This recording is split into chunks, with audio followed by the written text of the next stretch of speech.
Sir cup cup cup से गप गप सर ओके म्यूजिक से।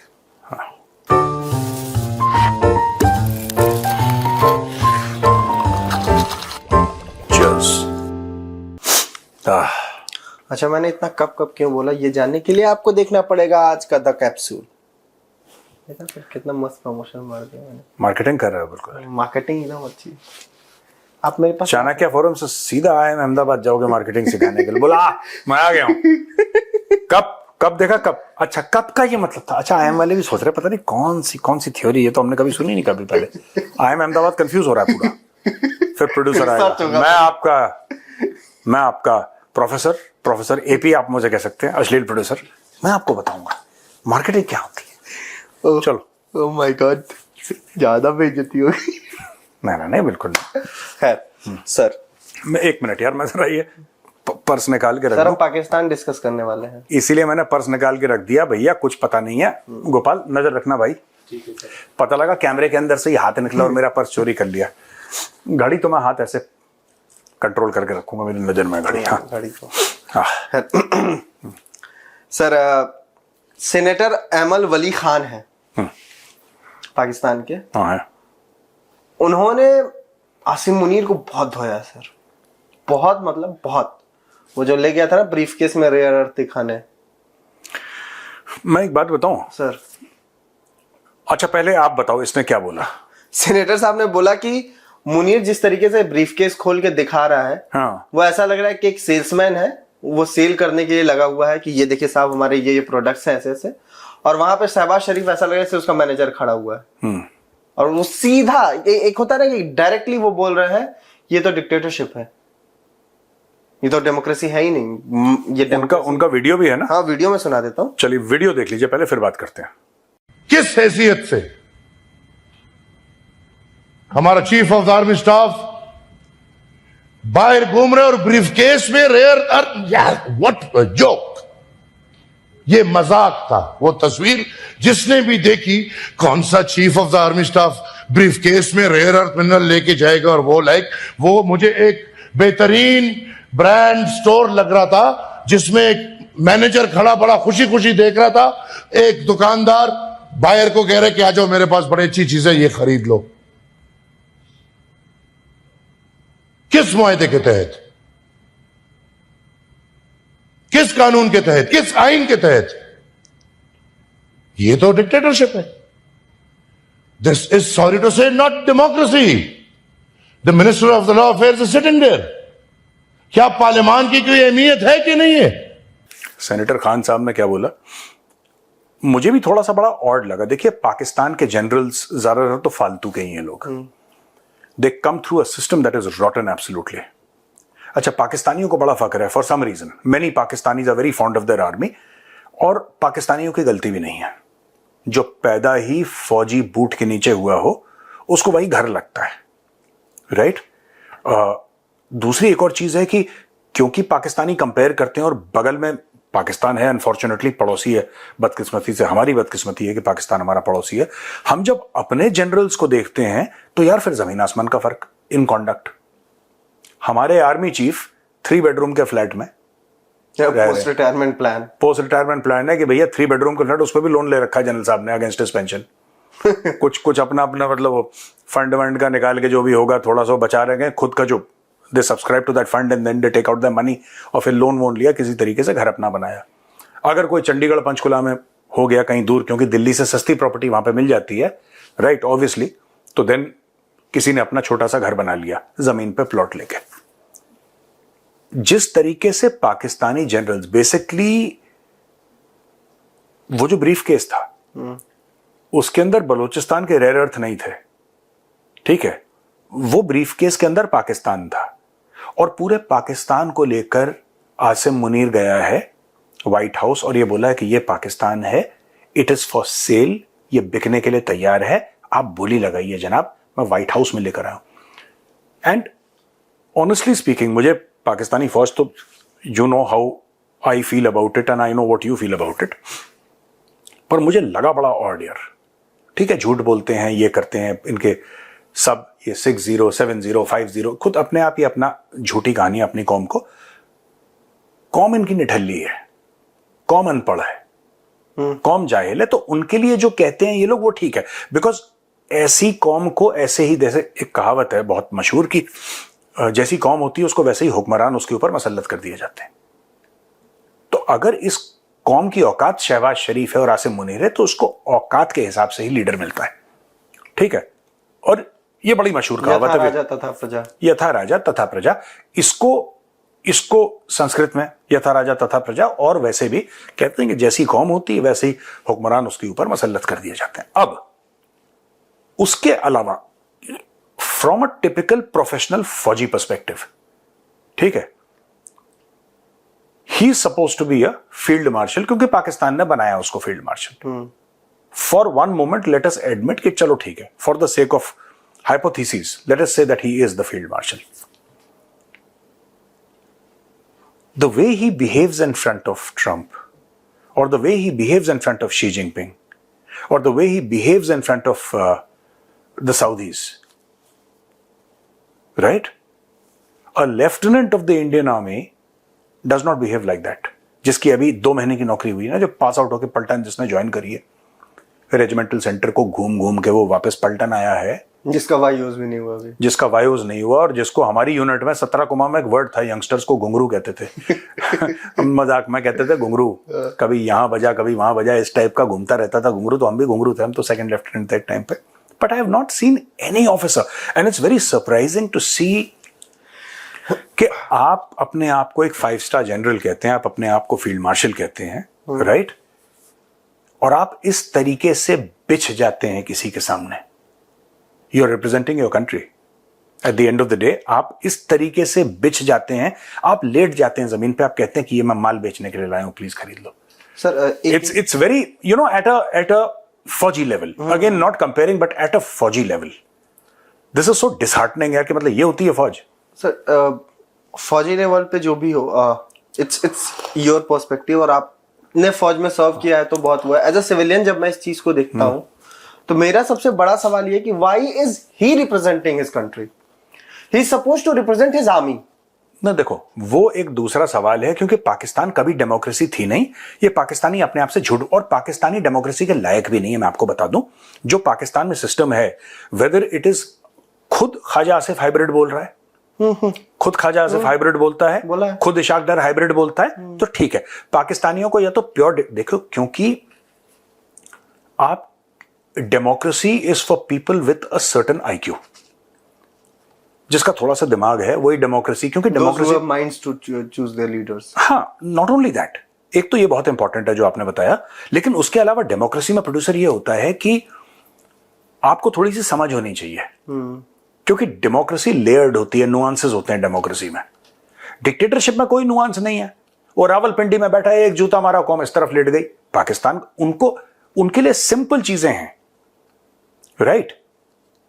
सिंपल चीजें हैं, and Pakistanis understand simple things. 1 + 1 is equal to, then you give a Pakistani 4 choices और 2 choices, 1 + 1 इज इक्वल टू 2 और 3।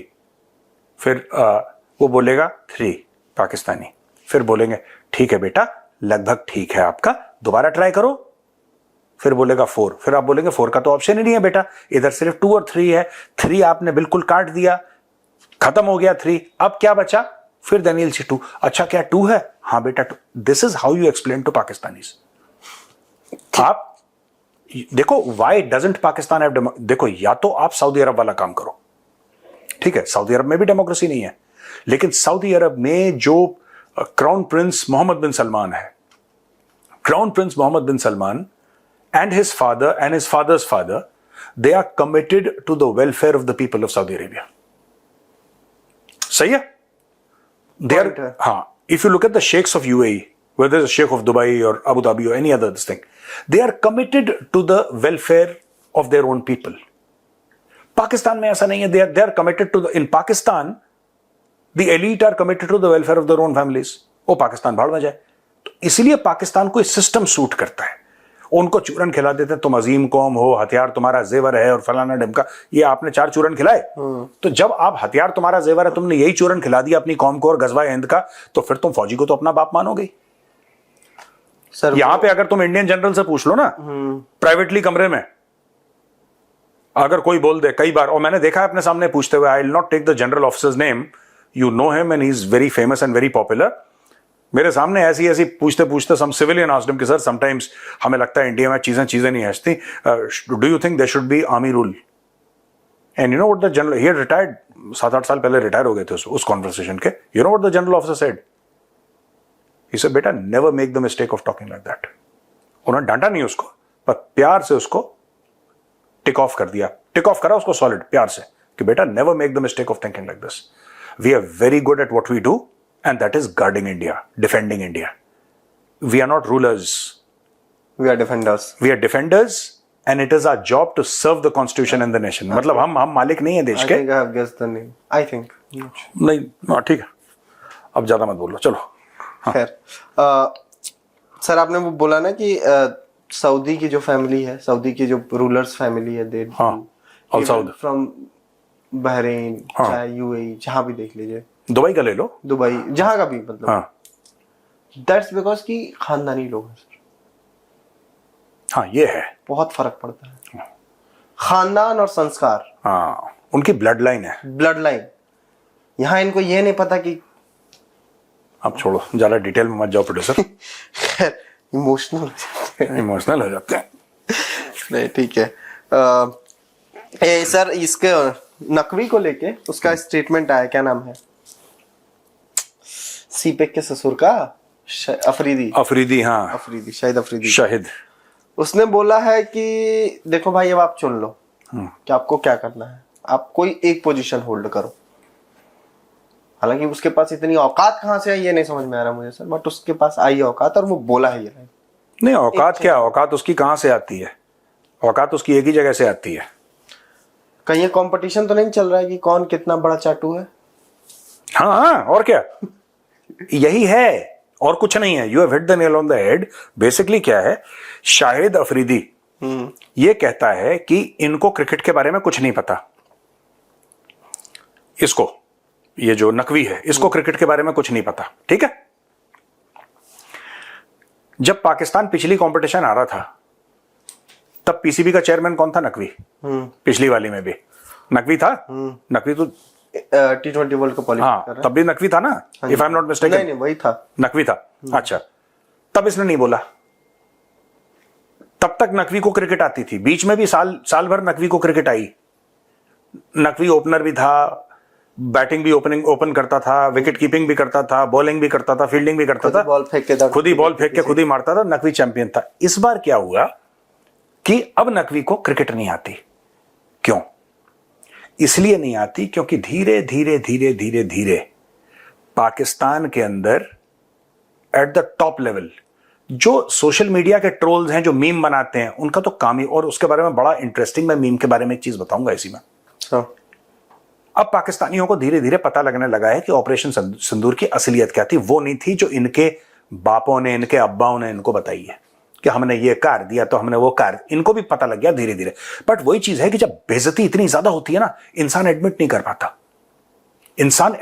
पाता. तो ये तो कई ऐसे ट्रॉफीज और चैंपियनशिप्स जो भी हरा चुका है जी. लेकिन इस बार क्यों? इस बार इसलिए भाई साहब, ठीक है, इस बार इसलिए क्योंकि इंडिया था वहां पे, राइट. और ऑपरेशन सिंदूर में पाकिस्तान को जूते पड़े हैं मुंह पर भिगा भिगा के. ये असलियत है और ये पाकिस्तानी जो एलीट है और जो जनरल्स हैं उनको पता है. आवाम को इन्होंने कोई भी खिचड़ी खिलाई हो, कोई भी चूना खिलाया हो, वो अलग चीज है. लेकिन सच्चाई, इनको सच्चाई, यार मैं आपसे 10 झूठ बोल रहा हूं कि मेरे पास है, मुझे तो मेरी सच्चाई पता है ना यार. मुझे तो पता है ना मैं कितना पानी में हूं. आप चाहे मेरी बात का विश्वास कर लो, out of respect, out of seniority आप विश्वास कर लो. अगर मैं आपसे झूठ बोलूंगा, मुझे नहीं पता होगा कि मैं झूठ बोल रहा हूं. Similarly with the case of Pakistan, यहां पे because it was out of just after operation Sindoor, इनको ऐसा लगा कि हम कोई एक बहुत बड़ी एक जंग लड़ने के लिए जा रहे हैं. ठीक है, अब उसमें नकवी फेल हो गया. अब धीरे धीरे ये मैं बता रहा हूं, ये आसिम मुनीर के ऑफिस से ही बात निकली है कि तुम पब्लिक डिस्कोर्स में एक शगुफा छोड़ दो. और क्योंकि Shahid Afridi is a popular face in Pakistan, Shahid Afridi ने एक शगुफा छोड़ दिया और शाहिद अफरीदी ने यह बोला कि साहब इसको वो करना चाहिए. अब ये चीज पिकअप करेगी पाकिस्तानी मीडिया और उसके ऊपर बहुत सारा प्रेशर आएगा कि आप चूज कर लो, या तो आपको यहां रहना है या वहां पे आपको रहना है, आप एक जगह रहो यार, आप 4 जगह अपने पैर मत मारो, आप एक जगह रखो, ठीक है ना। एक तो ये चीज है।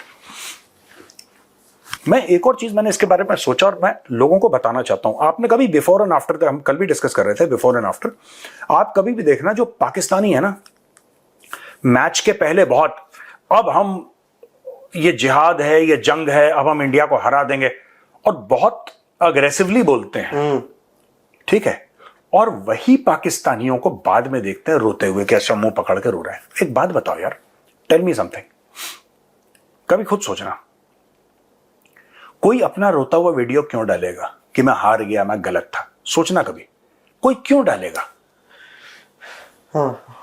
अगर मैं कुछ बात बोलता हूं कि मैं बोलता हूं यार ऐसा हो जाएगा, हम तो ठोक देंगे और ये कर देंगे वो कर देंगे, और बाद में मैं ही झूठा साबित हो जाऊं, तो क्या मैं अपनी हार को ऐसे सोशल मीडिया में उछालूंगा अपनी इज्जत? कभी नहीं करूंगा। ये पाकिस्तानी करते हैं। अब ये क्यों करते हैं आज मैं आपको बताता हूं। बिफोर एंड आफ्टर हम ये कर देंगे और बाद में वही रोता समूह लेके, अरे ये टीम हमारी बिल्कुल नालायक है, इसको गोली से उड़ा दो, तुम्हारा पाकिस्तान हम देख लेंगे, मैं तो क्रिकेट देखना बंद कर रहा हूं। ये सारे के सारे पाकिस्तानी, पूरा देश बेसिकली कंटेंट क्रिएट कर रहा है। ये जानबूझ के करते हैं ऐसा। पहले मैं बात करता था कि जितने भी पाकिस्तानी यूट्यूबर हैं जो माइक लेके जाते हैं सड़क पे, लोगों से बात करते हैं, क्या कि आप बताइए मोटरसाइकिल कहां की, याद है, ये कौन सा शहर है, अच्छा इंडिया है। क्यों? क्योंकि उनको पता है जो ये लैंग्वेज बोलते हैं ना, it is a issue of language. Urdu and Hindi are similar. मैं सेम नहीं बोल रहा, मैं सिमिलर। अगर कोई पाकिस्तानी उर्दू बोलेगा या भारत में भी कोई उर्दू बोलेगा, यू कैन अंडरस्टैंड। सिमिलरली अगर हम हिंदी बोलेंगे, जैसे हम हिंदी बोल रहे हैं अभी, लेकिन अगर वो उर्दू में बोलेगा तो यही तो बोलेगा जो हम बोल रहे हैं, उसके वर्ड्स अलग थोड़ा ना होंगे, क्योंकि Urdu in itself is not a language. Urdu is taken from, there are few South Indian languages in Urdu, there is Hindi, there is Braj Bhasha, there is Farsi, there are words of Arabic, like मेज है, कुर्सी है, दीज आर अरेबिक वर्ड्स, ठीक है। खुदा, right, ये तो जो नॉर्मली वर्ड्स बोलते हैं, ये तो अरबी फारसी के वर्ड्स हैं, ठीक है। उर्दू के ओरिजिनल वर्ड्स 100, 150, 200 से ज्यादा नहीं है, ओरिजिनल जो उर्दू के ही हैं।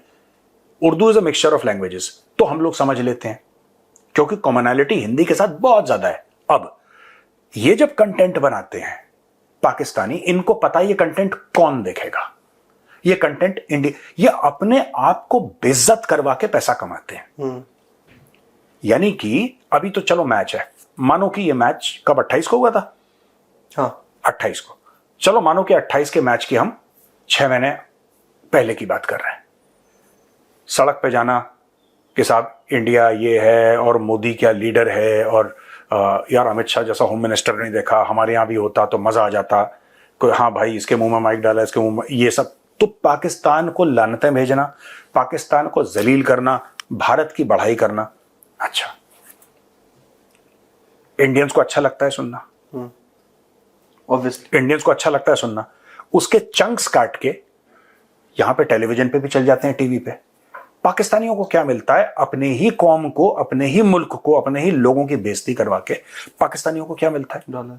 डॉलर मिलते हैं, क्योंकि यूट्यूब डॉलर देता है, क्योंकि फिर मिलियंस में व्यूज जाते हैं, मोटा पैसा आता है, पहली चीज। और दूसरी चीज, उनको फेम बढ़ता है, और जितना फेम बढ़ता है उतने और डॉलर आते हैं। हमें क्लैरिटी होनी चाहिए कि आप देखो, जब आपका फेम बढ़ेगा ना, जब आपका फेम बढ़ेगा तो और लोग आपके वो देखेंगे, फिर वो डॉलर और ज्यादा आपको मिलेंगे। उसी तरीके से बिफोर एंड आफ्टर जो होता है ना मैचेस का, कि अब हम इंडिया को नहीं छोड़ेंगे, तुम्हारी नस्लों को याद दिला देंगे, ये फलाना फलाना, बिफोर, फिर आफ्टर, फिर दिखाएंगे अरे बर्बाद हो गए। उनको पता है कि इंडियंस ये कंटेंट देख के क्लिक करेंगे और उनको पैसे मिलेंगे, इसीलिए खुद की बेइज्जती करवाना। This is a typical Lahori trait. ये लाहौर वालों का एक टिपिकल ट्रेट है कि खुद की बेइज्जती करवाओ, खुद के कपड़े फटवाओ, खुद की थूथू करवाओ और उससे पैसे कमाओ। क्यों? और क्या करेंगे? आप उनसे चाहते हैं सॉफ्टवेयर प्रोग्राम करें, वो कोड लिखेंगे पाकिस्तानी?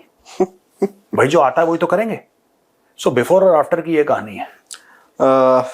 सही है सर। ये क्या बोलते हैं, ये सब चल रहा था तो मुझे अभी आपने ये बात की बिफोर और आफ्टर की, तो मुझे एक चीज याद आई कि एक वीडियो है, क्लब्ड वीडियो है सर, जिसमें शहबाज शरीफ पहले 5 बोलता है, फिर 6 बोलता है, फिर 7 बोलता है। तो सवाल आ रहा है कि ये कंफ्यूज हो रहा है कि पहले 5 जेट गिराए, फिर 6 जेट गिराए, फिर 7 जेट गिराए। इसमें सर एक, मैं आपका तो कमेंट चाहूंगा ही। पॉइंट ऑफ व्यू है, एक पॉइंट ऑफ व्यू मेरा है सर।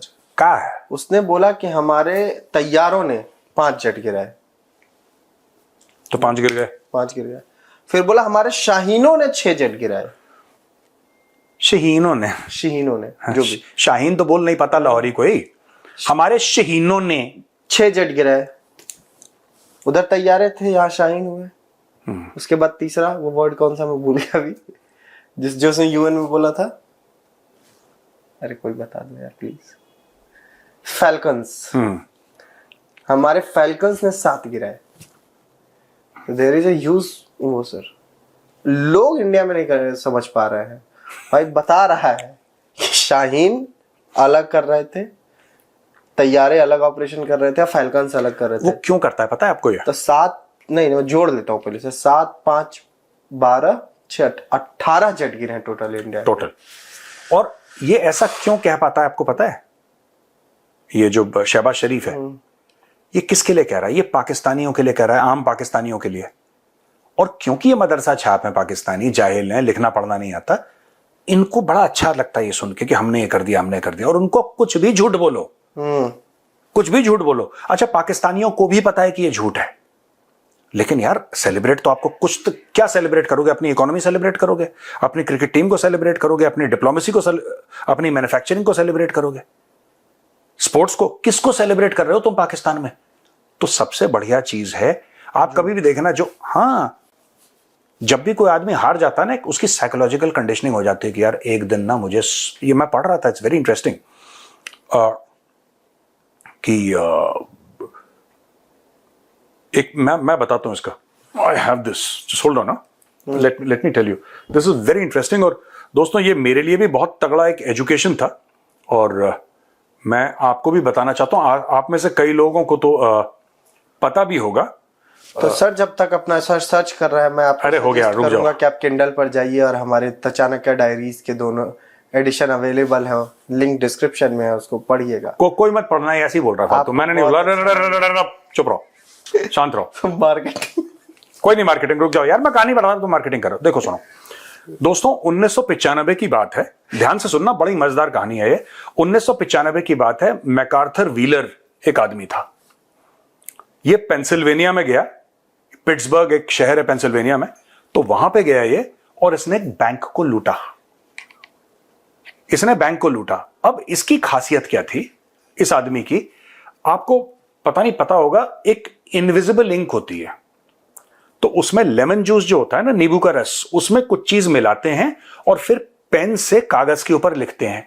तो जब आप पेन से कागज के ऊपर लिखोगे, वो वाला जूस इस्तेमाल करके, नींबू और कुछ और भी होता है, आई थिंक उसमें विनेगर होता है, something like that, I don't know, तो वो इनविजिबल होती है। फिर जब आप उसको आग के सामने रखते हैं, जब हल्की सी हीट आती है उसमें, फिर आपको लेटर उसमें दिखाई देते हैं। तो एक जमाने में जितने भी जासूस थे या कोई खुफिया चिट्ठी देनी होती थी, बहुत पहले की बात है, वो इस इनविजिबल इंक, अदृश्य इंक से, स्याही से लिखते थे ये लोग। और जब कोई कागज देखेगा, बोलेगा इसमें तो कुछ लिखा ही नहीं है, तो अच्छा जाओ ठीक है, कोई बात नहीं। फिर इसको वहां पे ले जाएंगे, और वहां पे ले जाने के बाद जब आग के सामने, मतलब आग के ऊपर नहीं, जली जाए वैसे दूर थोड़ा सा, कि गर्मी आ जाए उसमें, फिर वो अक्षर सामने से आते। तो इस आदमी ने वो थ्योरी लगाई, इसने अपने मुंह पे नींबू का जूस मल दिया। इसने, नहीं, इट्स अ ट्रू स्टोरी, मैं इसका नाम बता रहा हूं आपको, मैकार्थर व्हीलर इसका नाम था यार। 1995 की बात है, भाई ने अपने मुंह पे नींबू का रस मल दिया। इसने बोला जैसे वो इंक इनविजिबल है, वो नहीं दिखाई देती, तो मैं भी नहीं दिखाई दूंगा। भाई ने बैंक लूटा, भाई ने बैंक लूटा, और बैंक लूटने के बाद जो कैमरा थे ना वहां पे, कैमरे की तरफ भी देखकर उसने स्माइल करा, इतना कॉन्फिडेंस था कि मैं देख नहीं रहा हूं। हाँ, उसने कैमरे की तरफ वेव करा। जो एक जमाने में जो बड़े बड़े सीसीटीवी कैमरा, अब तो छोटे आ गए, बड़े बड़े सीसीटीवी कैमरास के सामने उसने वेव करा, ऐसे वेव करा, और बिल्कुल ये मैं चोरी कर रहा हूं। वो पूरा 100% कन्विंस था कि मुझे कोई नहीं देख पा रहा, क्योंकि मैंने मुंह पे नींबू का रस मल लिया है। ठीक है, अब क्या हुआ कि पुलिस ने उसको पकड़ लिया, और जब इसकी तुड़ैया हुई वहां पे, तो he was very surprised. He said but I वोर द जूस, या मैंने तो मुंह पे जूस लगाया था, तुमने पकड़ कैसे लिया? वो जेन्युइनली। तो इसके बाद क्या हुआ कि दो साइकोलॉजिस्ट थे, इनका नाम था डेविड डनिंग और जस्टिन क्रूगर। दो साइकोलॉजिस्ट थे, डेविड डनिंग और जस्टिन क्रूगर। इन्होंने ये बोला कि यार ये क्या है कि आदमी इतना कन्विंस हो गया कि मैं दिखाई नहीं दे रहा, उसके दिमाग में ऐसा क्या चल रहा था। उन्होंने रिसर्च करी और 1999 में उन्होंने एक स्टडी पब्लिश करी which is now called the Dunning Kruger effect. Dunning Kruger effect आप जाके चेक भी कर सकते हैं, डनिंग क्रूगर इफेक्ट। उन्होंने ये लेमन जूस के बाद उन्होंने वो थ्योरी निकाली, a psychological phenomena where people with limited knowledge or skill greatly overestimate their own competence। कुछ लोग होते हैं जिनकी बहुत कम एबिलिटी होती है, बहुत, ये इससे क्रूगर डनिंग से यही निकला स्टडी से कि जिन लोगों की बहुत कम कैपेबिलिटी होती है, जो गधे होते हैं, वो अपने आप को बादशाह समझने लगते हैं। ये एक साइकोलॉजिकल डिसऑर्डर है और इसके ऊपर एक स्टडी है। तो ये पूरा का पूरा जो पाकिस्तान है मुंह के ऊपर नींबू का जूस लगा के टहल रहा है और कैमरे में वेव कर रहा है कि हम नहीं पकड़े जाएंगे। मैंने बोला बता दूं, बड़ी इंटरेस्टिंग स्टोरी है ना। इंटरेस्टिंग तो है। सो इसी पे सर एक वो क्या सलमान आगा से पूछा गया एक प्रेस कॉन्फ्रेंस में कि आप लगातार हार रहे हैं और इंडिया से पिछले 3 मैच इसी टूर्नामेंट में हार गए, इससे पहले भी हार रहे हैं, क्या रीजन है? तो बोलता है देखिए साहब, ठीक है आप यूएई और ऐसे देशों से जीत रहे हैं, नहीं वो बात है, हमें पता है कि हम उनके खिलाफ बड़ा तो हार रहे हैं। आगा जी तो उसने बोला कि 28 का मैच चाहिए आगा जी। असल में 90s के दौर में जैसे हम जीतते थे, अभी उनका दौर चल रहा है। कह रहा फिर हमारा दौर आएगा एक दिन, फिर हम जीतना शुरू करेंगे, फिर ये लोग हारेंगे। अभी उन्हीं का दौर चल रहा है। दौर से क्या प्रॉब्लम? दौर और कुछ नहीं होता है, सब झूठ बोलते हैं अपनी कौम से।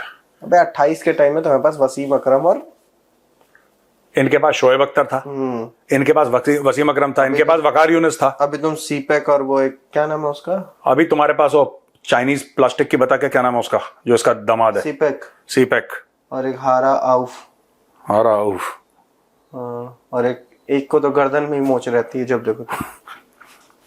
यही ठीक करता रहता है वो, और वो अपने आप को समझता शोएब अख्तर नहीं, स्पिनर है वो टकलाइन स्टार्क समझता है अपने आप को। ये जो है ना अपने आप को क्या नाम कहते हैं, Shaheenshah Afridi, he actually thinks he is better than Shoaib Akhtar, he is better than Shoaib Akhtar, better than Wasim Akram. ये इसकी बस इनको मुंह से भी नहीं आता। इनको ना एक बार एक बड़े से टीवी स्क्रीन में कमरे के अंदर पाकिस्तानी बॉलर्स को इनके हाथ पैर बांध के, मुंह बांध के, और ऐसा लोहे का यहाँ पे वो लगा के कि कहीं न दिख पाए, और आंखें ऐसी तीलियों से खोलो कि झपका ना पाए, ठीक है। और सामने बड़े स्क्रीन पे इनको दिखाओ वसीम अकरम बॉल कर रहा है, कह रहा बेटा जो तुम करते हो वो मजाक है, ठीक है, और तुम्हारे जो अब्बू कर रहे हैं स्क्रीन पे वो असली बॉलिंग है, देख वो लो। सब छोड़ दो यार, करंट में बुमराह कर रहा है वो भी देख लोगे तो बहुत है। वसीम अकरम तो फिर भी महान लेजेंड है और उनको दिखाने के लिए इतना सब करना पड़ेगा ना, ग्राउंड में देख लेंगे। The greatest left arm fast bowler in the history of cricket, ऐसा पैदा नहीं हुआ भाई। लेकिन ठीक है, ये पाकिस्तान की बदकिस्मती है, उनको वो भी समझ में नहीं आया। चलो कोई बात नहीं, और बताओ, हो गया? अच्छा सुनो, अरे अरे अरे करेले, हाँ करेला वाला मैं वही कर रहा था, कुछ तो भूल रहा हूं। अच्छा आखिरी क्वेश्चन है भाई, करेले का सुन लेना। करेले ने क्या बोला? करेले ने फिर करेले को बाद में रियलाइज हुआ ये क्वाइन सूर्या की पॉकेट में कहां से चला गया। अब पता है करेले ने क्या बोला? करेले का नाम क्या है यार? तनवीर अहमद, सॉरी, इसकी फोटो दिखाओ। करेला क्या बोलता है कि पहले करेले ने तो तिलक विलक को खूब प्रेस करा, जब तिलक ने मारे ना वो 60-65 जितने भी मारे तिलक ने, तो अरे ये तिलक है, ये बैटिंग करता है। 2-3 दिन के बाद करेले को रियलाइज हुआ कि यार मैं तो झूठ बोलना भूल गया। सवेरे सवेरे उठ के करेले का पेट साफ नहीं हुआ होगा, करेले ने बोला कि यार ये तो बहुत इशू है, जब तक झूठ नहीं बोलूंगा, जैसे किन्हीं लोगों का मोशन चाय के बाद होता है ना, या कॉफी के बाद या सिगरेट के बाद, करेले का झूठ बोल के होता है। करेले ने, यार आपने कभी देखा नहीं, उसने ये नहीं बोला कॉइन, उसने ये बोला कि जब ये टॉस करते हैं, उसने ये भी बोला कि सूर्या के पॉकेट में कॉइन क्यों था, फिर उसने बोला कि इतना दूर सिक्का उछालने का मतलब क्या है, फिर बोला कि रिची रिचर्डसन के पहले सूर्या झुक के क्यों देख रहा है कि सिक्के पे क्या है, सलमान आगा वही का। अबे तुम्हारा सलमान आगा गांजे के नशे में वो था, इसलिए उसको समझ ही में नहीं आया। पर ऐसे लोग बहुत अच्छे हैं हमारे लिए, they are good for us, हाँ they are very good for us. ये जैसे कि जैद हामिद है ना, लाल टोपी, जैद हामिद, मैं भगवान से प्रार्थना करता हूं कि पाकिस्तान में करीब 10 करोड़ जैद हामिद हो। 10 करोड़, हाँ 10 करोड़ जैद हामिद की मानसिकता क्यों, बहुत मजा आएगा। और ये जो है करेला, करेला क्या करता, देखो अब इसने क्या करा, इसको मैं कह रहा हूं कि इसको 2-3 लाख लोग फॉलो या 5 लाख लोग फॉलो करते होंगे, करेले को 1 मिलियन फॉलो करते होंगे जितने भी। नहीं तो, सर, ये मत बोलिए सर, मुझे हंसी आ जाए। नहीं, अरे पाकिस्तानियों को ऐसी पागल के बच्चे तो पसंद आते हैं, पसंद आते लेकिन फॉलो नहीं करते इसको सब। अरे मैं बता रहा हूं, जितना आप अजीबोगरीब हरकत करोगे उतने बड़े आप हीरो, उतने बड़े हीरो। पाकिस्तान में एक साइंटिस्ट है Pervez Hoodbhoy. Pervez Hoodbhoy, okay, he is a physicist, he is a nuclear scientist and he is a fantastic guy, he is an intellectual. और परवेज हुदबोय को ये लोग रिस्पेक्ट नहीं करते। मैं बता रहा हूं, ही इज अ उसके लेक्चर सुनना परवेज हुदबोय के, you will realise is a बड़ी सॉलिड ब्रेन यार, सॉलिड ब्रेन उस आदमी का। उसको ये पसंद नहीं करते, इनको करेले टाइप के ही लोग पसंद हैं, या वो जो है छोटा छोटा चरसी बड़ा चरसी, तो ये लोग पाकिस्तान में बड़े हिट हैं। अब देखो ये क्या करेगा कि हाँ टॉस थी तो कुछ पाकिस्तानी, कुछ लाख पाकिस्तानी कन्विंस हो जाएंगे कि हमारे खिलाफ साजिश हुई है, वरना इंडिया नहीं जीतता, हमारे खिलाफ साजिश हुई है। वो देखा क्या बोल रहे थे वो फलाने तनवीर भाई, क्या बोल रहे थे। दिस इज गुड फॉर अस, क्योंकि फिर वो 5-10 लाख पाकिस्तानी मेहनत नहीं करेंगे, क्योंकि आपने उनको बता दिया कि मेहनत की जरूरत नहीं है, तुम ये समझो कि तुम्हारे खिलाफ साजिश हुई है। तो जितने पाकिस्तान में जितने मौलवी मौलाना हैं इनके, जितने इस टाइप का क्रिकेटर हैं जो conspiracy theories, these are very good for India. ठीक है ना, good for nothing for Pakistan and very good for India. Correct. चलें, चलो, राम राम भाई, जय श्री राम।